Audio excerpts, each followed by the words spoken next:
Is it OK now? OK. So I'll be discussing a model that I was thinking about recently with Juan and Loki Lin, who's also here. Yeah, there's Loki. OK. So this is a quantum mechanical model of interacting fermions without disorder that has a melonic approximation when the number of fermions is large. That is, the couplings are fixed, but in the limit where n is large, this model has the same Schwinger-Dyson equations and therefore the same low energy physics as the n equals 2 supersymmetric SYK model that Matt discussed this morning. So in that sense, it's similar in spirit to some previous tensor models of SYK or SYK-like models with fixed couplings, such as the so-called Guerau-Witten model and the ON cubed model, which was studied by Igor and company. One difference is that this model will be more amenable to exact numerical diagonalization, which I'll discuss more later. Another difference is that it has an internal SU2 symmetry, which is related to the construction of the Hamiltonian. So we have n equals 2j plus 1 complex fermions transforming in a single spin j representation of SU2. And the supercharge is built from the Wigner 3j symbol. This model has n equals 2 supersymmetry, and the Hamiltonian is the anticommutator of Q and Q dagger. So I should mention that field theories based on SU2 3j symbols were previously discussed in papers by Amit and Roginsky, and more recently by Bendetti and Delporte, which was actually pointed out to me by Leo, and those papers inspired this work. So before I describe the model more precisely, let me give some motivations for why we might be interested in studying it. So this model appears to exhibit a new mechanism for a melonic expansion. And we wanted to understand this better. As I mentioned, it's also more amenable to exact numerical diagonalization, which has to do with how the size of the Hilbert space grows with n, the number of fermions. And because in the IR, it is described by n equals 2 Schwarzschild, this model also has a holographic interpretation as describing the horizon excitations of certain black holes in supergravity, and also their supersymmetric ground states. So there's been recent interest in understanding the microscopics of these ground states and the extent to which they exhibit some kind of chaos. So this is an interesting toy model for trying to answer some of those questions. As Matt mentioned, this model also bears resemblance to field theories reduced on spheres, like the model that Matt discussed, or, for example, ABJM in the presence of a magnetic field. And another curiosity of this model is that in a sector of large SU2 charge, the model simplifies and becomes closely related to a 2D CFT, which I'll describe more later.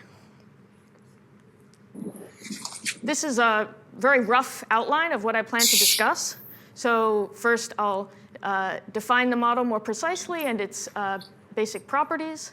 Then I'll try to give an intuitive explanation for why the Mellon diagrams dominate in this model, which is related to the statement that it has a nearly conformal IR described by the Schwarzschild. And then I'll discuss the regime of large SU2 charge where the model becomes equivalent to a 2D CFT. All right, so we have n equals 2j plus 1 complex fermions, which, as I said, transform in a spin j SU2 representation. So this index m runs from minus j to j. The supercharge is formed out of the 3j symbol with all equal j here. In case you forgot, the 3j symbol describes angular momentum addition. This is its definition in terms of the Clebsch-Gordon coefficient. This j is a coupling with units of energy. And this font is to distinguish the coupling from the angular momentum, which appears in a lot of places. And j here, little j, is taken to be an odd integer, because for odd j, this 3j symbol is completely antisymmetric in the indices. You can normal order the Hamiltonian into this form, where this O operator is coupling two psi's in a total spin j representation. And as Matt mentioned, is convenient in the n equals 2 SYK model, we will introduce these complex bosonic fields, B, which you can think of as a composite field of two fermions, to linearize the supersymmetry transformations. And so in terms of the B's, the Lagrangian is cubic in the fields rather than quartic. And so when I discuss the Mellon diagrams, that will be in terms of this cubic interaction. We have a fermion number operator. Here I'm using also the conventions that Matt was using before. So this shift is so that the operators are charge conjugation symmetric. And the R charge is just proportional to the fermion number by an overall factor of 1/3 to give the supercharges R charge 1. We also have the SU2 currents. So this J3 you can think of as the angular momentum projection in the z direction. And then J plus and J minus move us between sectors of fixed J3. So this is a model in 0 plus 1D, but it can be convenient to view the Hilbert space in another way. This will provide convenient intuition later. So in particular, we can view these fermions psi m as the modes of a 2 plus 1 dimensional fermion moving on S2 cross time, where the S2 encloses a magnetic monopole with n units of magnetic flux. So in this system, the lowest energy sector, or the lowest Landau level, is n-fold degenerate, and it transforms in a spin J representation of SU2, which is what we have here. So this is just another way of viewing where our Hilbert space comes from, but it provides some useful intuition to keep in mind. And in particular, for large J, we can think of the fermionic wave functions on the 2-sphere as coherent states localized within one flux quantum on the 2-sphere. So in other words, a spin J irrep of SU2 can be treated as a classical spin, so a classical vector pointing in some definite direction on the 2-sphere in the large J limit. And for example, if we had a wave function sitting at some direction n hat on the sphere, this wave function would have angular momentum J n hat. A set of states which will be important later are those with the largest possible value of J3.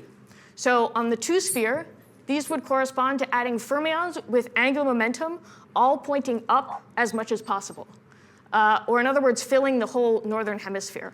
So this is how we would get states with the largest J3, right? In terms of these psi m's, we're filling all of the psi's with positive values of m. And there are two such states because psi 0 doesn't contribute at all to J3. So we have two maximum J3 states, and their J3 eigenvalue scales like J squared. So that's just the sum of the m's from 1 to J. OK. So those are the states with the largest J3 eigenvalue. We can more generally discuss all of the states in the Hilbert space and their decomposition by their J3 eigenvalue, which here I'm calling M.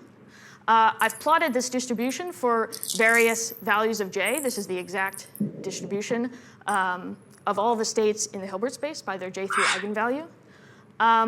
And we can do a saddle point approximation for this count at large J. And doing so in this regime, the profile has a Gaussian distribution. So the total number of states in the Hilbert space is 2 to the 2J plus 1, and it has this Gaussian envelope.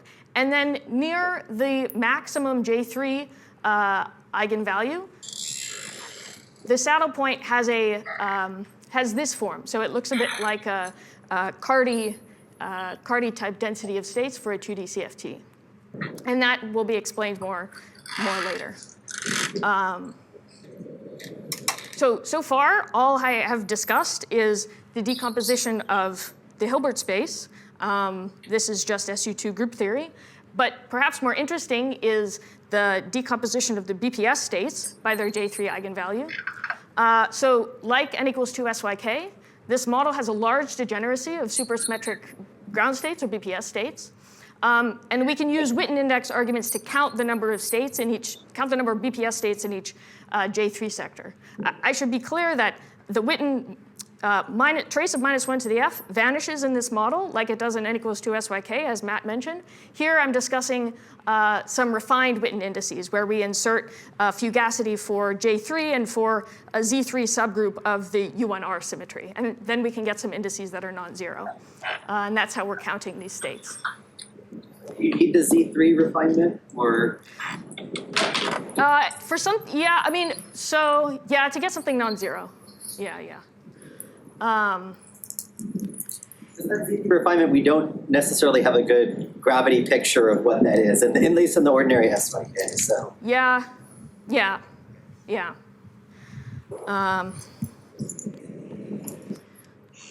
So in total, there are 2 times 3 to the j BPS states, and the distribution of BPS states has a similar kind of form as the distribution for all of the states.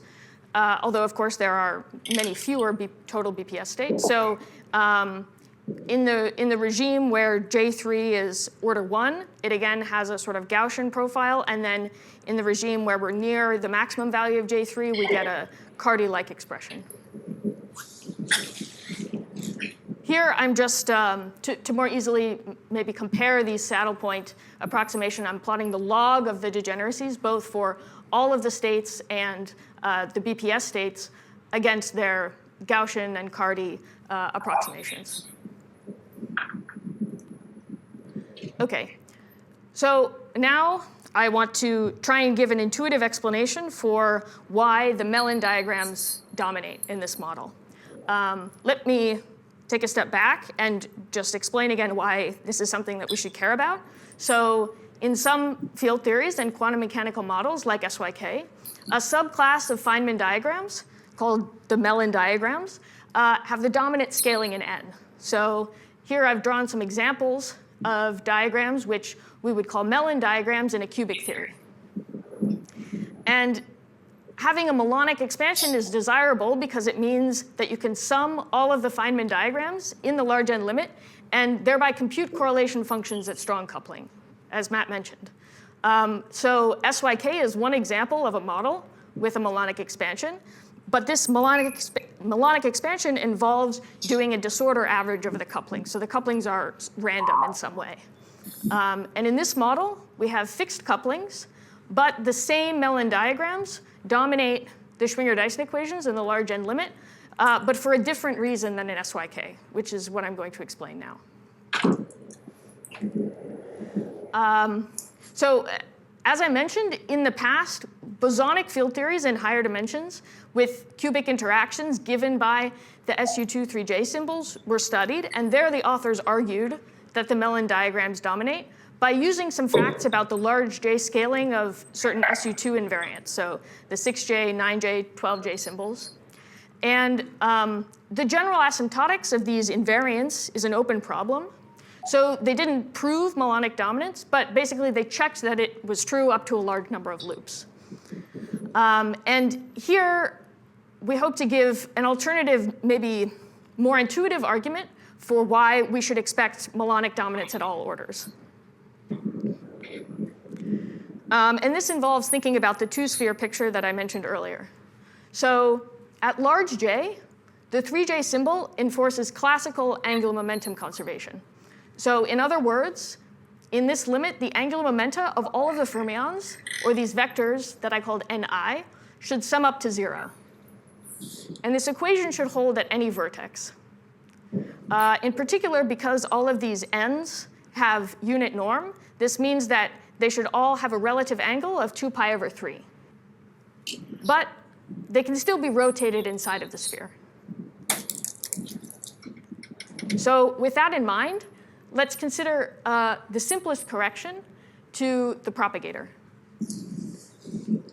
Fixing n1, the angular momentum conserving configurations for n2 and n3 sweep out a circle on the two-sphere. So there's some degeneracy of possible configurations.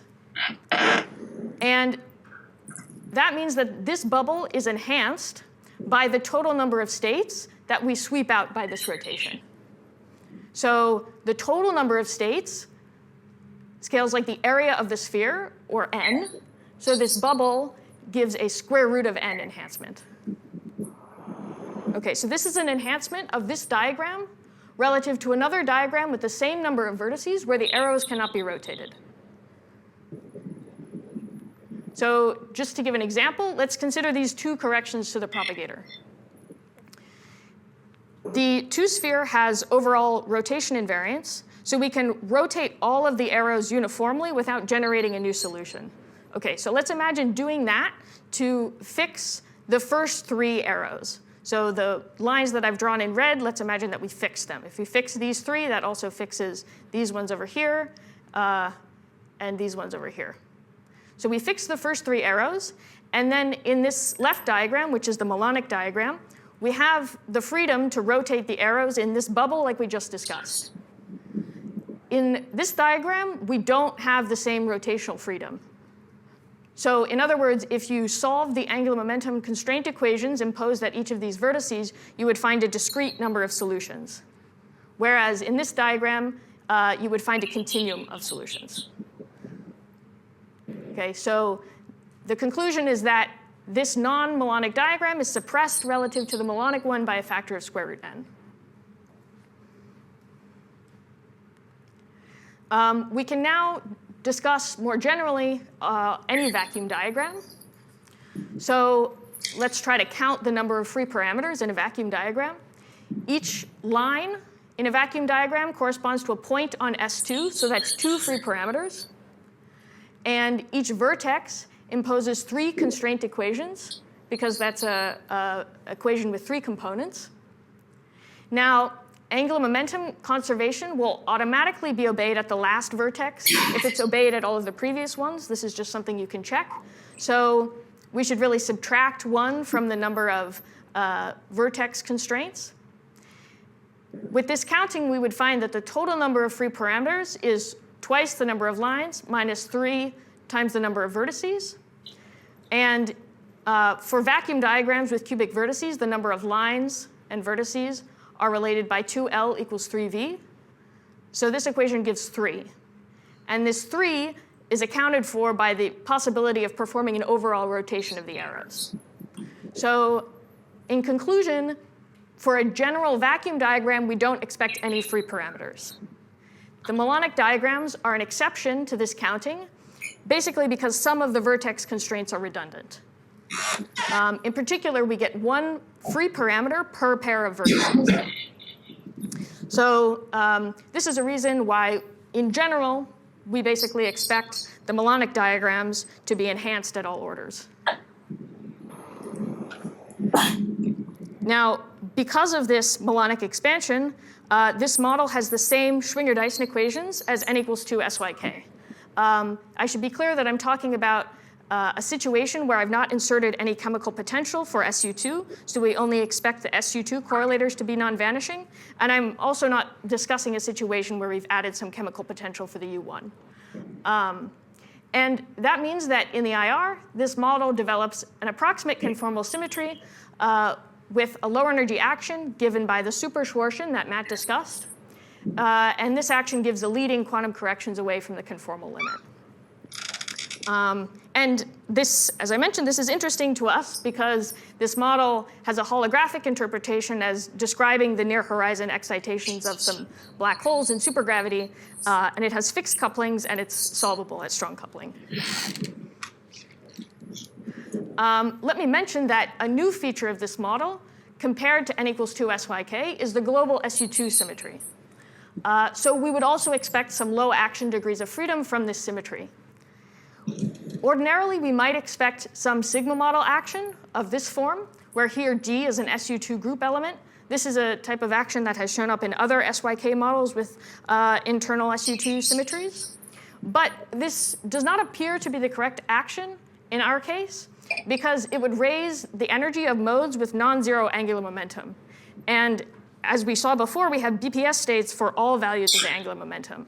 So this doesn't seem to be consistent with the BPS spectrum that we find in this model. One possibility would instead be that the action has a first-order form like this, where now rho is a new field in the triplet of SU2, and which on shell becomes constant and equal to the conserved charge. So this is just a conjecture or a guess, but it's a possibility that's more consistent with the spectrum that we find in this model. I have a question. Sometimes, from what I understand, you want to sort of change your definition of the Hamiltonian so that,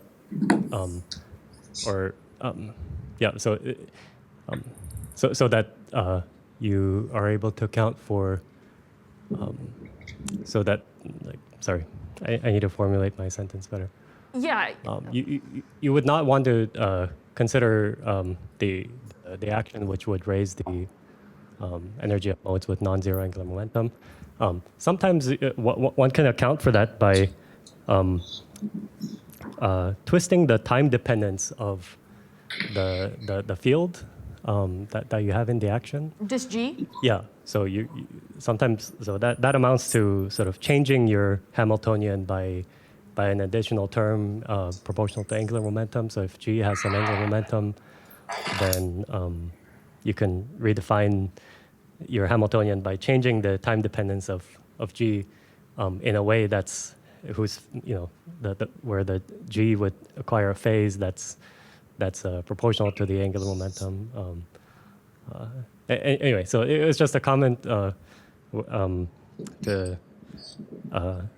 see if there's a way to sort of get the action that you want. Yeah.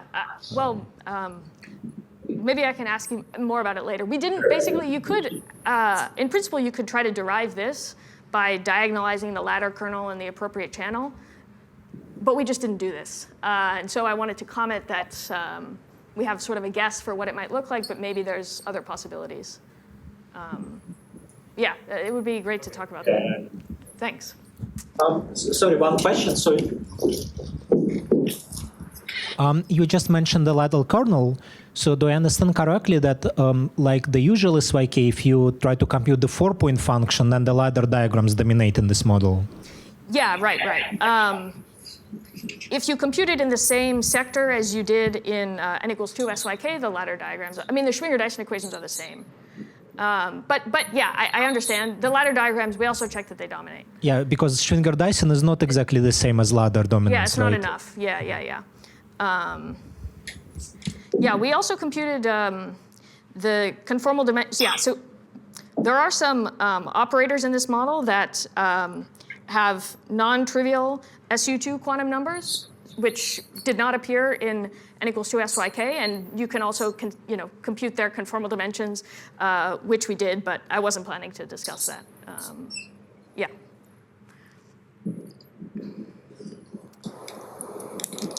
Okay. Yeah, that's all I had to say about this. So now I'm going to discuss a different regime, considering states with nearly maximal SU2 charge, where, as I mentioned, the model simplifies and becomes closely related to a 2D CFT. So first, I'm going to try and give some intuitive explanation for why we should expect a CFT in this regime, and then be more precise. So as I mentioned, we have certain states with maximal value of J3, which correspond to filling the whole northern hemisphere. And if we let's consider excitations around this state. So a quantum Hall system like this one, or a situation where we have fermions in 2 spatial dimensions in the presence of a perpendicular magnetic field, in these systems, we expect the edge modes to be gapless and chiral. So for small excitations around these maximum J3 states, the Hilbert space looks like that of a 1 + 1D chiral CFT. This is just a statement about the free Hilbert space. Now, if we imagine introducing a local quartic interaction between these modes, we would still expect some kind of chiral CFT. You might be worried that our interaction is really non-local on the circle where these edge modes are confined to. But the idea is that we can view it as local if we rescale the size of the circle. So in other words, if I do some Z3 quotient of this equator with appropriate boundary conditions, then I get a local interaction on a smaller circle. And that's the basic idea that I'll make more precise in a moment. But while I have this figure here, let me mention that in this regime where the CFT shows up, the melonic approximation is not valid. So we can see that from this figure because if the interaction is constrained to be on the equator, there's no freedom to rotate the arrows that we had before, which was necessary for the enhancement of the melonic diagrams. So in this regime of large SU2 charge, if we use the asymptotic expression for the 3J symbol in the limit where J is large and M is much less than J, you can show that the supercharge takes this form, where now here psi is a single fermion in 1 plus 1d, which lives on the equator. You can think of the psi n that we had before as corresponding to its momentum modes. And this curly phi is the coordinate on the equator. So this is some interaction of a single fermion with itself at points that are non-local on the equator.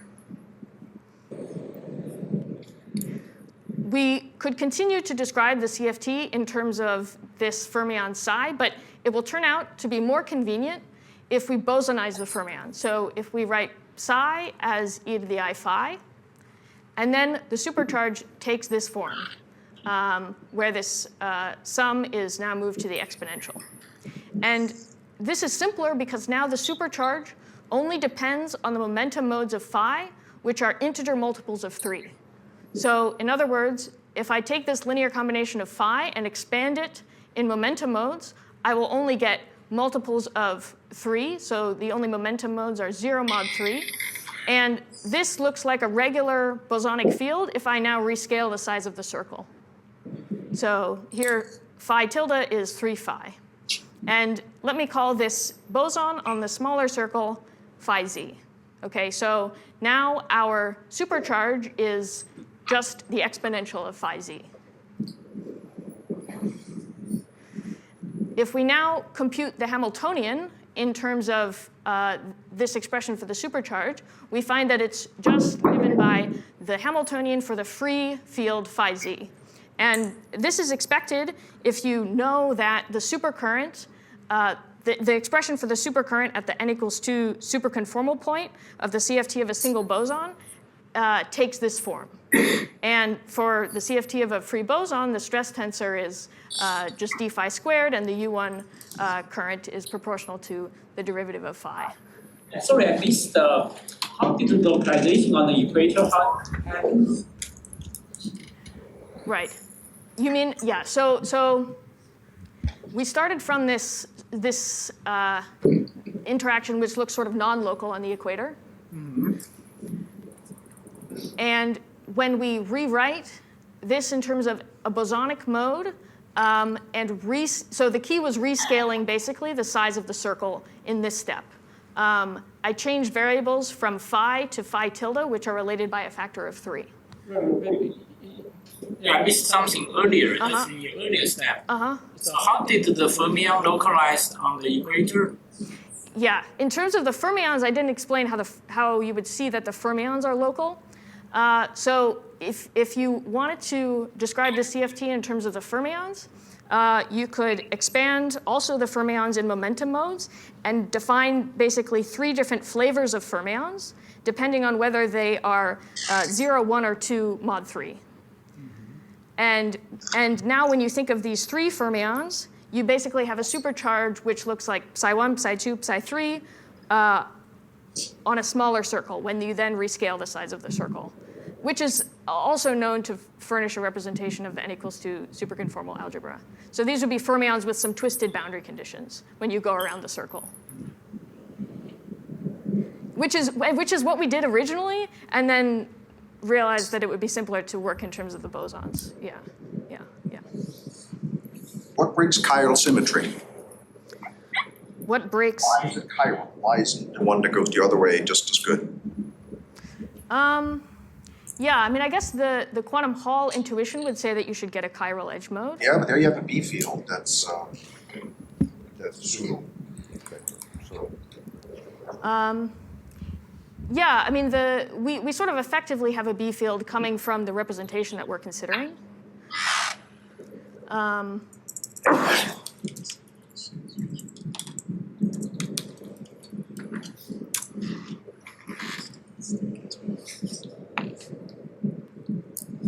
Yeah, I get that, that's what I would say. So let's see. Good. Okay. So the Hamiltonian is of our model is just that of the free field phi z. But what about, we also had the modes of the original boson phi, which were plus or minus 1 mod 3.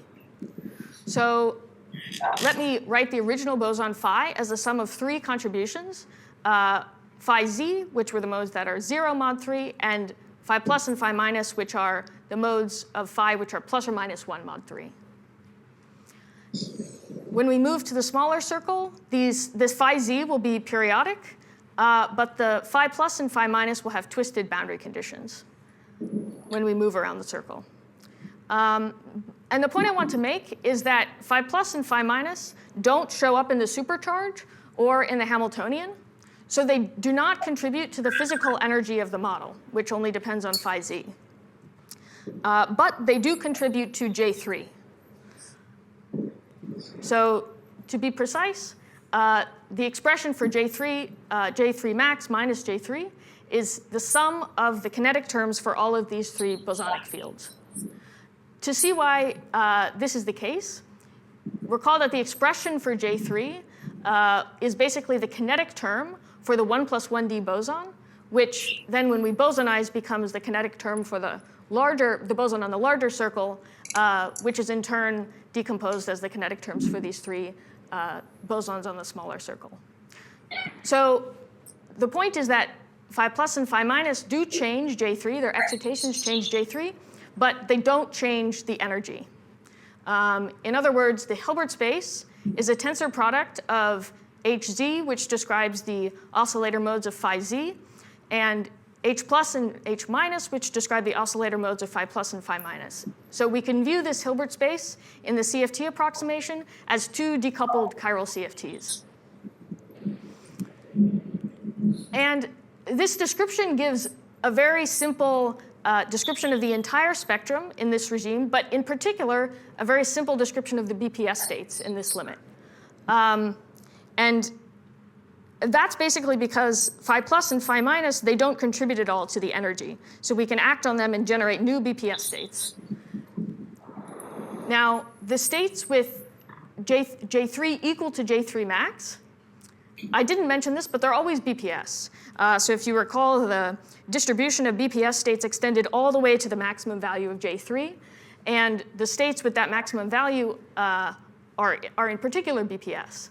And we should think of these as the CFT vacuum, okay? And we get all of the other BPS states by starting from those 2 states and adding the oscillator modes of phi plus and phi minus while staying in the 0 energy state of phi z. And in particular, this explains why the count of states by J3 eigenvalue, the total count of states as well as the count of BPS states, has the form of a Carty density near J3 max. So this is a schematic representation of what I just said in words. We have 2 states of maximum J3, which are the CFT vacuum, and then we act with phi plus and phi minus, lowering J3 and generating new BPS states.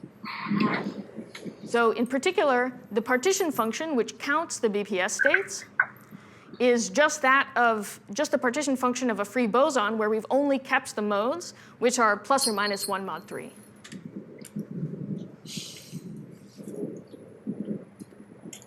So now I want to make a few comments about the relationship between these 2 regimes. Because as I mentioned, the CFT approximation is not valid.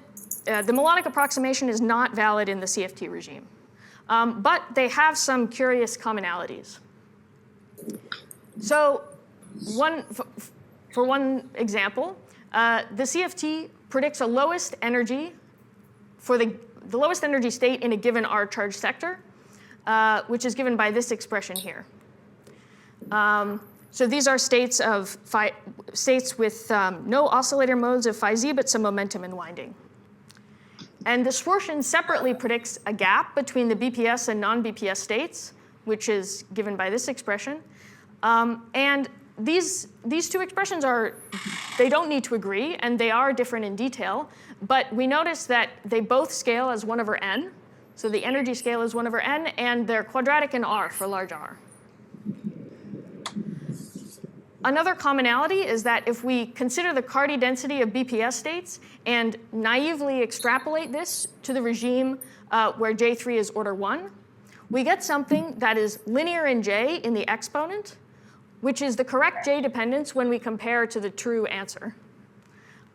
Similarly, if we consider the entropy of non-BPS states in the CFT approximation, we get something that scales as square root J times E.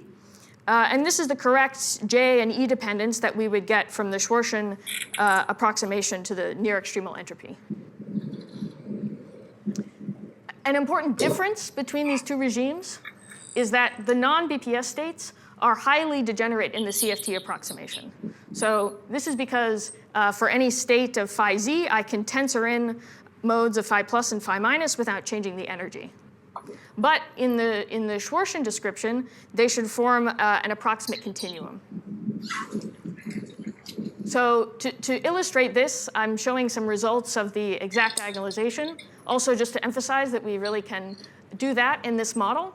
So here, the pink curve is the CFT2 prediction that I have here. These green points are states with the largest possible value of J3 for a given R charge. And indeed, they agree the best with the CFT prediction. I should say that in this plot, we're only plotting states with particularly large J3 so as to compare with the CFT prediction. These orange lines are just the next highest energy levels predicted by the CFT. The point I wanted to make is that these numerical points are clustered around the CFT prediction. So if we zoom in on these points circled in blue and look at their distribution by SU2 quantum number, which you can't see on this plot, we get this kind of plot here. So here plus is the CFT prediction. The green is the state with the largest J3 in this R charge sector. And in the CFT approximation, all of these lower SU2 states, all of these SU2 multiplets with lower values of spin are degenerate with this state in the CFT approximation. But we see that at finite J, or in the numerics, this degeneracy is increasingly broken as we lower the spin. Sorry, I thought you said the states with largest J3 are BPS, right? Sorry. What I mean here is largest J3 in a given R charge sector, not over the whole Hilbert space. Okay. So the green dot on the bottom of the parabola is the true BPS state here, right? So so the green dots here, so the BPS states, for the most part, the BPS states all have R charge plus or minus 1/6. So they concentrate in the sense that Yiming was discussing. You can also ask for the state with the largest J3 in a fixed R charge sector. And that's what these green dots are. So it's still true in this model that the BPS states have the lowest energy. The BPS states have 0 energy. Yeah. That's right. Yes. Yeah. The gap that we see, you have the 1/6 and minus 1/6. That gap is the Schwarzian gap, but seen now numerically, or? Oh, I was gonna compare it to the Schwarzschild. Yeah. Just on the next slide. Yeah. So here I'm looking at states with pretty large J3, so we don't expect the Schwarzschild description to necessarily be good there. But we can also compare to the Schwarzschild prediction for the gap. And so here we're plotting the state with the lowest energy non-BPS state in the whole model now. And you can see that as we increase J, this is converging to the Schwarzschild prediction. And also the agreement is better for small values of the R charge, which we would also expect by the discussion that Matt gave earlier. We actually have quite a bit of time left. Let's see. So here are some things that we worked out, but, well, I didn't think I would have time to discuss. So as I mentioned, there are operators in non-trivial SU2 representations, which were not present in SYK, and we can calculate their anomalous dimensions. Here, I discussed the regime of extreme spin, but it also simplifies, this model also simplifies at other extreme values of the quantum numbers. So for example, at extreme values of the R charge, which is also the high energy regime, we get a particularly simple description. This is basically because there are a small number of states in this regime. The Fock vacuum is one such state. And the states that we were just discussing with the largest spin for a given R charge are also particularly simple. Let me mention some generalizations of this model that we also expect to display some melonic dominance. So one simple generalization would be a model where we have fermions with different angular momentum. So we have different flavors that transform in different SU2 representations, and we consider a supercharge of this form, where J1, J2, and J3 are all large.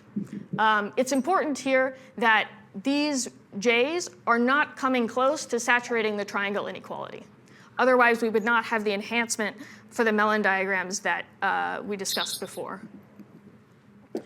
The fact that we considered a supersymmetric model was sort of an accident. I guess in some ways, the supersymmetric version of this model is the simplest because we want something that's cubic in order to make use of the 3J symbol, but we don't want a cubic fermion interaction in the Lagrangian, so we put it in the supercharge. But we could also consider non-supersymmetric versions of the model, basically where, if you might recall, the normal ordered Hamiltonian had a term of this form where this J3 was just J, as well as J1 and J2. But we could more generally consider a Hamiltonian where these representations are all different. And we would also expect a melonic expansion from a model like this. Another simple generalization would be to change the group from SU2 to SUN, and then consider representations again with large quantum numbers or large Dinkin labels. And all of these cases, by the arguments that I discussed before, we would expect to give rise to melon diagrams.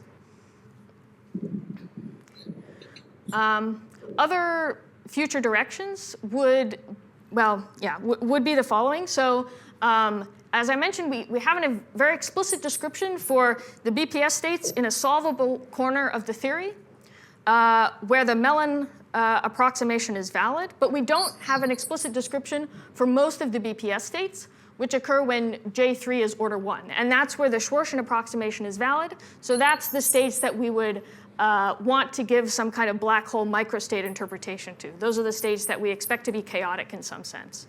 And you might hope that because this model has fixed couplings and it's relatively simple, that you could solve for them explicitly, although it would probably be hard if they are indeed chaotic.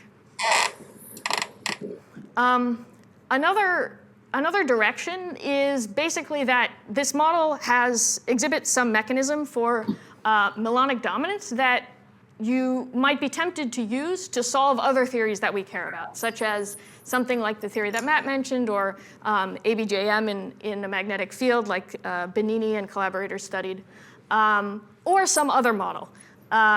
Basically, because we can solve the theory at strong coupling, that's very alluring, and you might hope to throw this at other problems.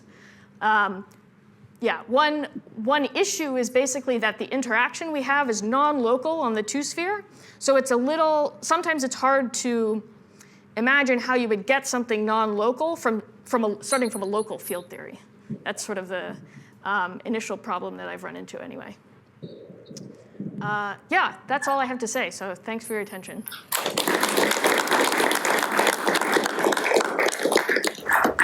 We have ample time for questions.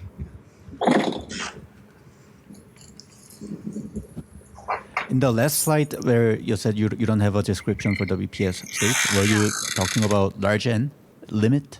Yeah, right. So at small n, you could solve for the BPS states. Yeah, of course, for a finite n, I don't see it. No, why not? Yeah, I agree. I agree. Yeah, I'm talking about large n. So, do you have any plans for finite n? Well, we solved the model numerically up to j equals 11. You could then ask, well, let me take some simple operators and project to the BPS subspace and see if they exhibit the BPS chaos of LMRS. We didn't do that because at j equals 11, you want to project into a fixed charge sector, and the largest fixed charge sector at j equals 11 has something like order 100 multiplets, which we didn't think would be enough to really definitively see chaos. So you could try to be really clever and increase j, and then look for some of these numerical signatures of chaos. Thanks. Yeah. Could you help guide me through what you would expect to be the same about this whole quantum Hall system for generalizing to SUN? Because my immediate thought is none of that looks like it would be the same. Yeah. I guess especially the emergence of this 2D CFT. Right. So the sort of quantum Hall picture is not so obvious. What I have in mind is basically taking a limit where the quantum numbers are large and getting a semi-classical approximation, where you again have some semi-classical representation of the reps that each of your fields transform in, and some condition where if you contract them through an SUN invariant tensor, then those representations all need to transform as a singlet, i.e. sum to 0. That's what I have in mind.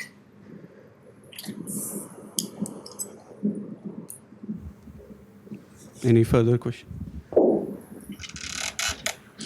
So it seems like you're using a lot of intuition at large J in which a spin becomes classical. Yeah. Can't you just write down a model in which spin is classical directly? Does it make sense? You mean just replace our 3J symbol by its large J expression? Right, it's something that directly captures the large J limit. I guess, yeah. I guess you could, but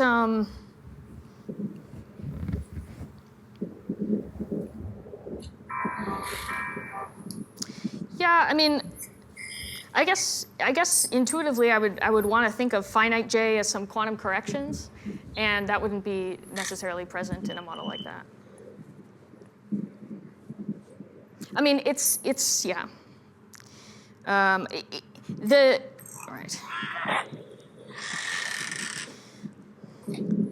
I think that the fact that if we think of moving from the CFT approximation and lowering J3 until we get to whatever should be the Schwarzschild description, I think what will matter for chaos is that the theory sort of finds out that J is finite. Actually, let's see. So I think So we could try to start from the CFT and maybe make some modifications or try to understand what would we have to change about this solvable description in order to get at the BPS states.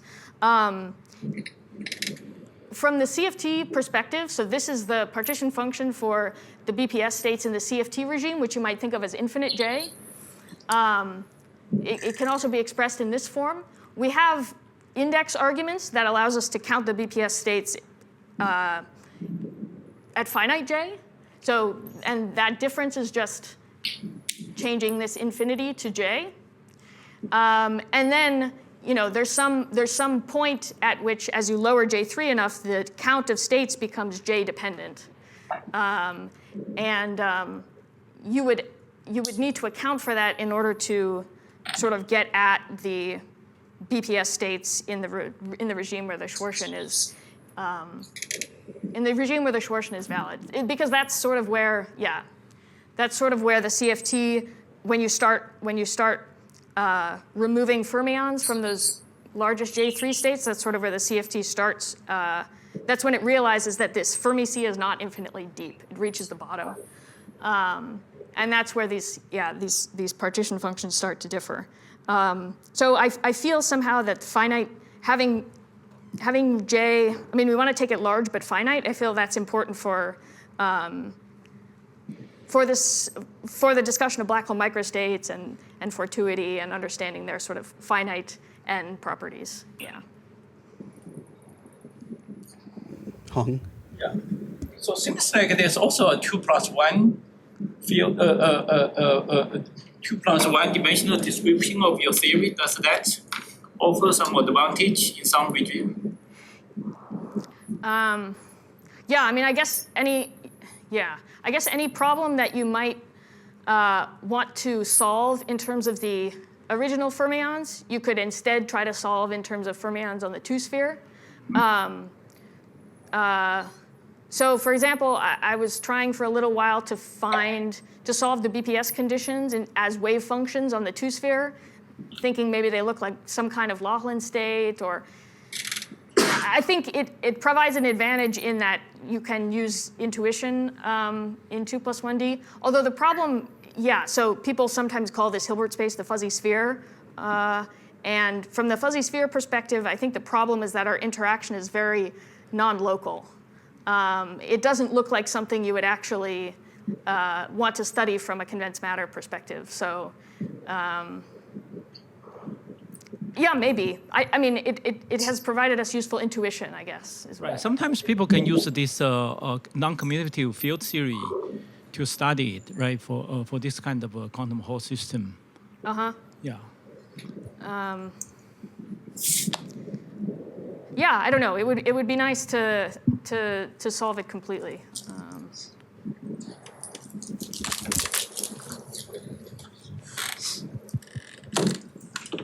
Yeah, along the lines of Hong's question, could it be that these non-local interactions are just because you are integrating out, like what Matt was doing?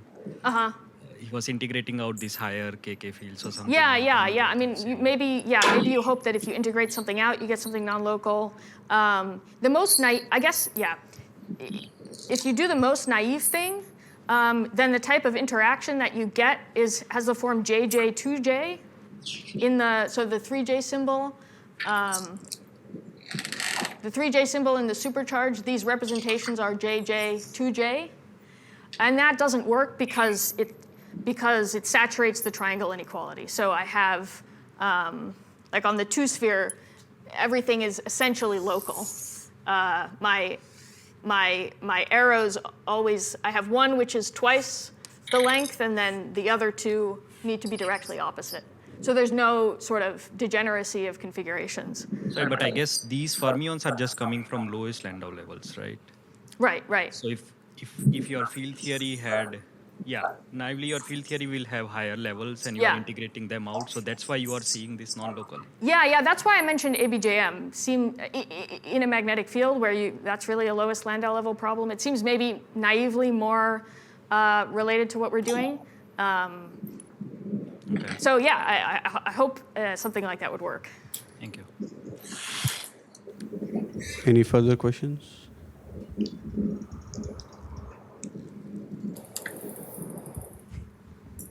Matt? Did we see the last slide? The last slide? I think it was, let's see. Oh, this was just, I was, this was, right, so I'm not sure how important this is, but if I want to re-express this finite J partition function in terms of the bosonic oscillator modes again, then I can write it like this. This is in particular for J equals 0 mod 3, but there's a similar expression for 1 or 2 mod 3.